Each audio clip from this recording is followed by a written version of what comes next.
There's a man who lived 46,000 years ago in a cave in what's now Iraq. He heard voices no one else could hear, saw shapes in the dark that weren't there.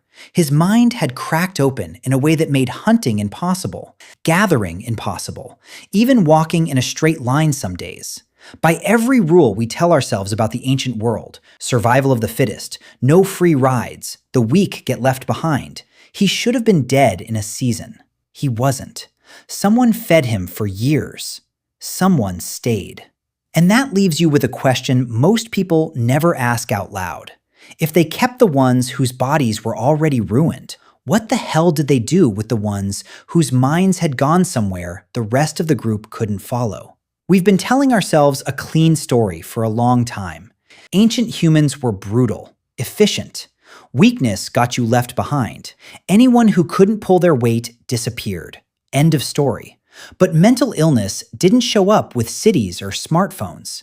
Schizophrenia hits about 1 in every 100 people, every culture, every century we've ever studied. That means in a hunter-gatherer band of 40 or 50 people sitting around a fire, one of them was almost certainly living in a reality the rest of the group couldn't see, hearing things, seeing things, disconnected.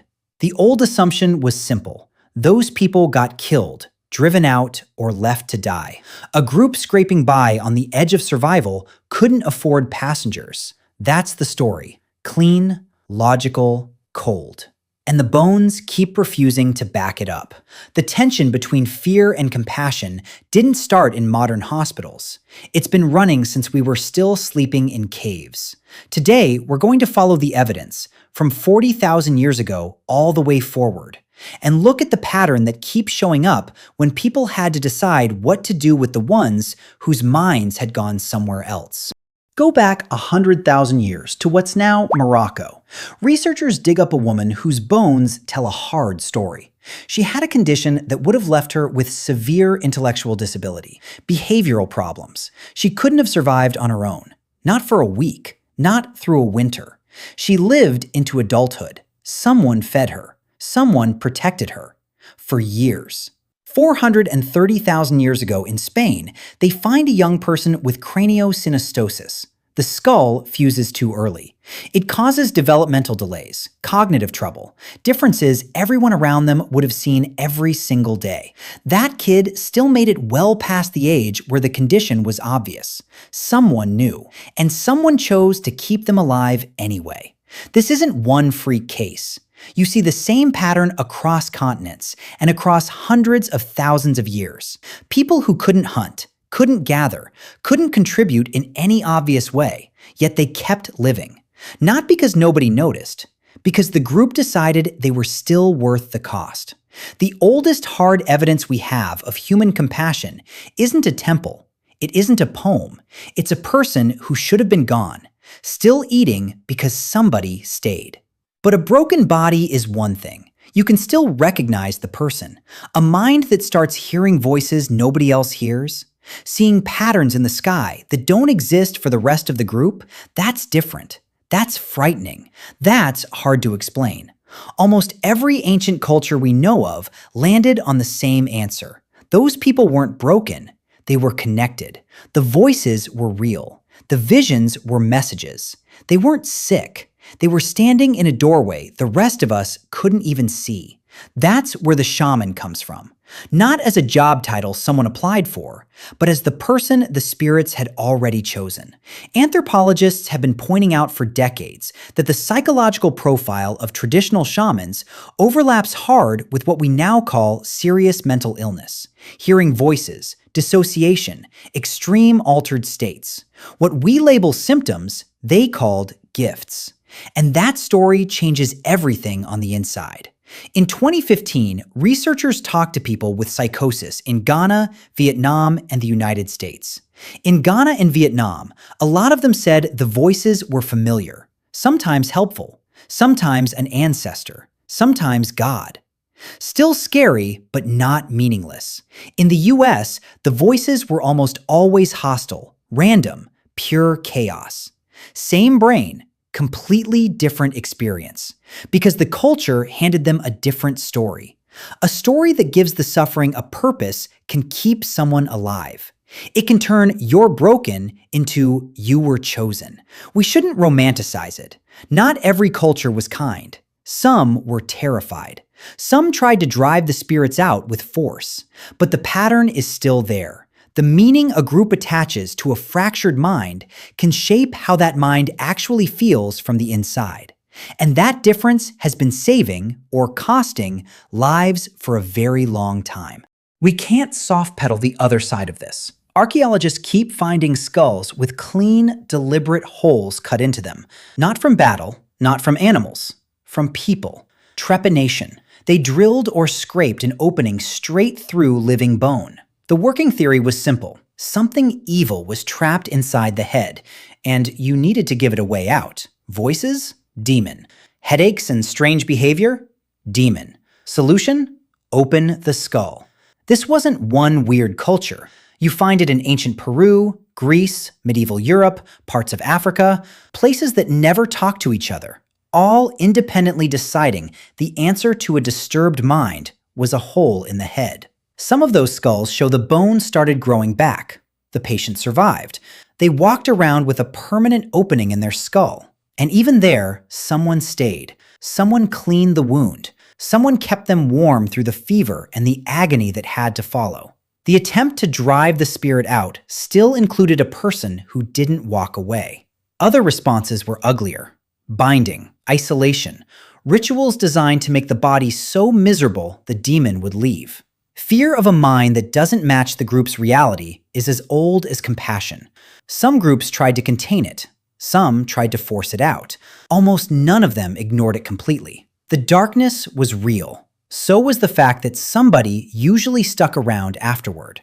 Then, someone finally said the quiet part out loud. Hippocrates, 5th century BCE, looked at epilepsy and the rest of it, and wrote that it wasn't the gods. It was the brain.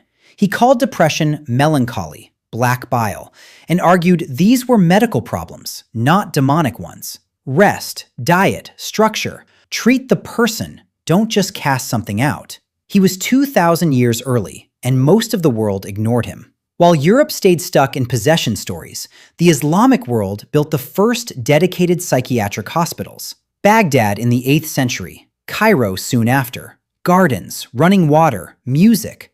Avicenna in the 11th century was already prescribing conversation, suggestion, meaningful work, psychic treatment, he called it.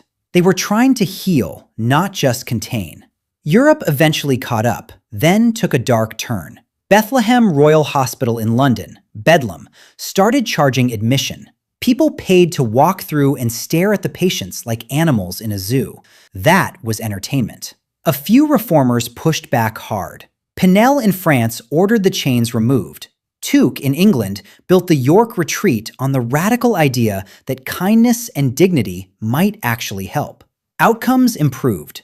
Then the 19th century built massive asylums, overcrowded them, and watched the whole system turn traumatic again.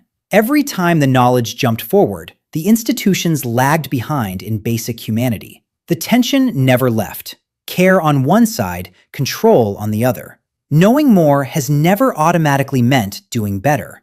Look at the whole arc, and the same tension keeps staring back at you. Compassion on one side, fear on the other. Every era, every culture.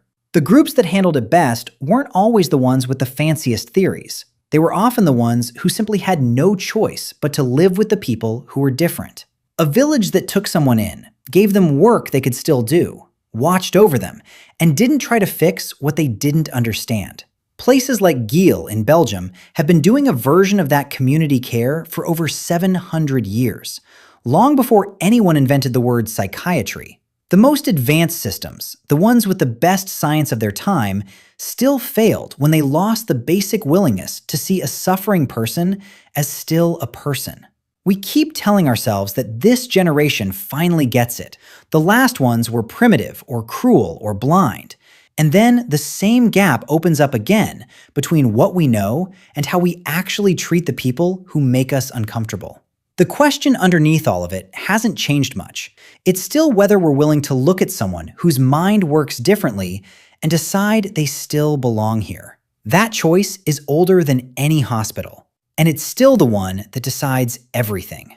Go back to that man in the cave, 46,000 years ago. Voices no one else heard. A mind that had gone somewhere the rest of the group couldn't follow. By every rule we still whisper to ourselves about survival, he should have been gone. He wasn't. Someone fed him. Someone stayed. That is the oldest proof we have of what we are capable of. Older than any temple. Older than any poem. Older than every god anyone has ever named. Just a decision that a person who couldn't function alone was still worth the trouble. We know so much more now. We have names for the conditions. We have medications. We have buildings and budgets and theories.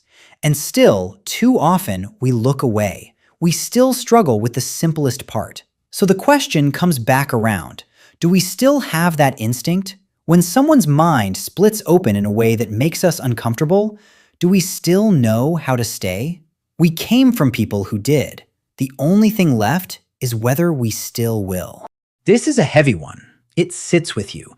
If it made you think about how we treat people whose minds work differently today, that's worth sitting with for a minute. I'd genuinely like to know, what part hit you the hardest? The ancient care, the holes in the skulls, Bedlam, or something else? Drop it in the comments. If you want more history that doesn't get told this way, you know what to do. Thanks for staying all the way through. We came from people who stayed. That's still the part that matters.